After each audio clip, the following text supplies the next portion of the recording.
بعد غلاء الأسعار المُبالغ فيه، علبة الحلاوة دلوقتي بمبلغ وقدره، وعلى إيه بقى؟ أنتِ هتعمليها معايا النهارده بكوباية سُكّر بس ومَيّة بدون أي إضافات، شايفين عاملة إزاي؟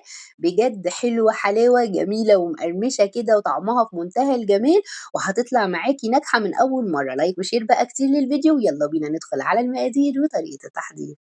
بسم الله. أول حاجة كده أجيب حلة على النار وأضيف فيها كوباية من السكر ومعلقتين من المية. تمام، بسيبهم كده يتكرملوا والسكر يبتدي ياخد لون. أثناء ما هو بياخد لون هجيب ربع كيلو من السمسم. السمسم ده محمص ومنقياه، بس أنا بعمل له إيه، بديله تسخينة عشان لما أحطه على الكراميل اللي إحنا هنعمله ما يقفش معايا. تمام كده، يا دوب بس بسخنه. شايفين أول ما بدأ يلوّن معايا بدأت أحط المعلقة وأقلّب فيه لحد ما وصل معايا لمرحلة الكراميل دي، ويكون اللون بتاعه لون دهبي فاتح كده ما يغمقش منِّك عشان ما يتحرقش. نبدأ بقى بالتدريج ننزل بالسمسم اللي إحنا عملناه سخّناه بس على النار شوية بشوية لحد ما يتلَم معانا والنار على الكراميل هادية. تمام كده، اوعي تعلّي النار وتحرقيه. لحد ما أخلّص الكمية ما ننزلش بيها أبدًا مرّة واحدة، ننزل شوية بشوية كده ونقلّب زي ما أنتم شايفين لحد ما نجمّعها بالشكل ده زي ما أنتم شايفين كده. كده خلاص تمام. هاخدها على طول على صينية تكون مدهونة بالزيت. لازم بقى تكوني إيه، بُصّوا سريعة جدًا في الحركات بتاعتِك بعد ما تنزّليها في الصينية. تمام، بأي معلقة جنبي فُرشة كده وزيت بادهن كده بالفُرشة أي معلقة باستخدمها وابتدي أساوي بالشكل ده زي ما أنتم شايفين في قلب الصينية. سويتها بقى بالشكل ده، نخلّي بالنا إن هي سخنة مولعة وإحنا شغالين فيها وهي سخنة مولعة. مقطع كده وادهنه بالزيت أو سكينة وابدأ أقطّع بالشكل اللي يعجبني. أنا حابة أقطّعها طويلة كده بالشكل ده ورفيّعة زي ما بنجيبها من برّه بالضبط. كل ما السكينة أو المقطع بتاعي يكون محتاج إن أنا أدهنه بالزيت بادهنه. تمام، قطّعتها بالشكل ده، اسيبها تبرد بس يعني 3، 4 دقايق كده تمسك نفسها، وبعد كده أروح هي لسه برضه سخنة. تمام، أروح فكّاها من بعضها بالشكل ده وأروح حاطّاها على طبق. شايفين الجمال والطعامة؟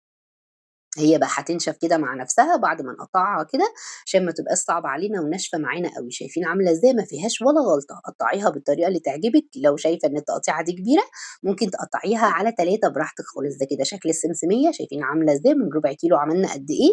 نخش بقى على اللي وراها نفس الحكاية. كوباية من السكر، معلقتين 2 من المَيّة أو 3 يعني، حاجة بسيطة من المَيّة خالص. أنا باخدها كده بعنَيّا. أول ما يبتدي يعمل كراميل ما باحطش فيه معلقة. أول ما يبتدي يعمل كراميل باقلّبه. وده ربع كيلو من الحمص جايباه برضه متحمّص وكل حاجة، اديته بس التسخينة وبعد كده نزلت بيه بالشكل ده على الكراميل زي ما أنتم شايفين واحدة، واحدة.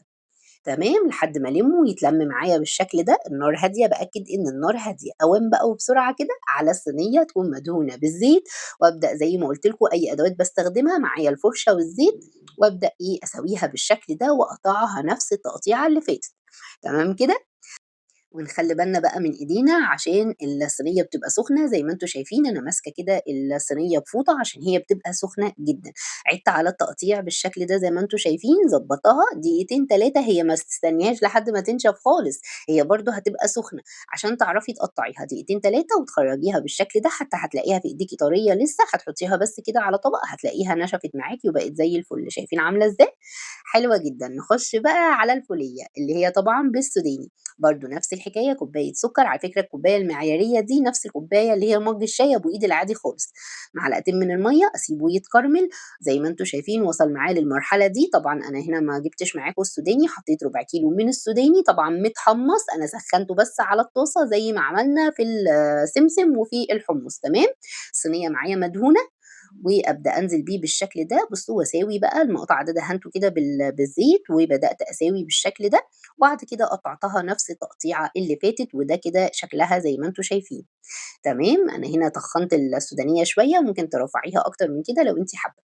بس كده ده الشكل النهائي. بُصّوا تحفة والله، ولا أحلى من أحلى حلواني جايباها من عنده. شايفين الجمال؟ ريحتها قالبة الدنيا، طعمها جميل، كل حاجة طازة كده وحلوة. السمسم طبعًا منقيينه، طبعًا برّه مش هينقي لِك السمسم. إن شاء الله تجربوها وتعجبكم، وبألف هنا وشفا وبس